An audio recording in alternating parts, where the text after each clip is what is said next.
ഇത്തവണത്തെ സയ്യിദ് മുഷ്താഖ് അലി ട്രോഫിയിൽ മികച്ച ഫോമിൽ കളിച്ചു തുടങ്ങിയ സഞ്ജു സാംസന് പക്ഷേ പ്രതീക്ഷിച്ച പ്രകടനം ടൂർണമെന്റിൽ പിന്നീട് കാഴ്ചവെക്കാനായില്ല. 2 കളികൾ മാത്രമാണ് ടൂർണമെന്റിൽ സഞ്ജുവിന് തിളങ്ങാനായത്. അവസാന ഗ്രൂപ്പ് മത്സരത്തിൽ ആന്ധ്രയോട് ദയനീയ തോൽവി ഏറ്റുവാങ്ങിയതോടെ കേരളത്തിന്റെ നോക്കൌട്ട് സാധ്യതകൾക്കും തിരിച്ചടിയേറ്റു. നിലവിലെ സാഹചര്യത്തിൽ കേരളം ടൂർണമെന്റിൽ നിന്ന് പുറത്തായിരിക്കുന്നു.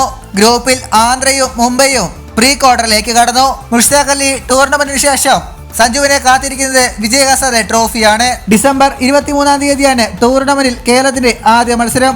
ഇന്ത്യയുടെ ഏകദിന ടീമിലേക്ക് തിരിച്ചെത്തുക എന്നത് സഞ്ജുവിന് മുന്നിലെ പ്രധാന ലക്ഷ്യങ്ങളിൽ ഒന്നാണ്. കഴിഞ്ഞ വർഷം നടന്ന ദക്ഷിണാഫ്രിക്കൻ പര്യടനത്തിലാണ് സഞ്ജു അവസാനമായി ഇന്ത്യയുടെ ഏകദിന ടീം ജേഴ്സി അണിഞ്ഞത്.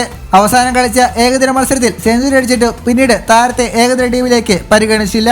ഇന്ത്യയിലെ പ്രധാന ആഭ്യന്തര ഏകദിന ടൂർണമെന്റായ വിജയ് ഹസാരെ ട്രോഫിയിൽ മികവ് കാട്ടാൻ സാധിച്ചാൽ വീണ്ടും സെലക്ടർമാരെ ശ്രദ്ധാകർഷിക്കാനും ഏകദിന ടീമിലേക്ക് തിരിച്ചുവരവ് നടത്താനും സഞ്ജുവിന് കഴിയും. ഏകദിനത്തിൽ 16 ഏകദിന മത്സരങ്ങളിൽ നിന്നായി 56.66 ബാറ്റ് ശരാശരിയിൽ 510 റൺസാണ് സമ്പാദ്യം. ഫസ്റ്റ് ക്ലാസ് ക്രിക്കറ്റിലും മോശമായ റെക്കോർഡ് സഞ്ജുവിന് അവകാശപ്പെടാനുണ്ട്. 65 മത്സരങ്ങൾ കളിച്ച സഞ്ജു 39.12 ബാറ്റ് ശരാശരിയിൽ 3834 റൺസ് അടിച്ചെടുത്തിട്ടുണ്ട്. ഇതുപോലുള്ള പുതിയ വാർത്തകൾക്കായി ചാനൽ ഇപ്പോൾ തന്നെ മറക്കാതെ സബ്സ്ക്രൈബ് ചെയ്ത് വയ്ക്കുക.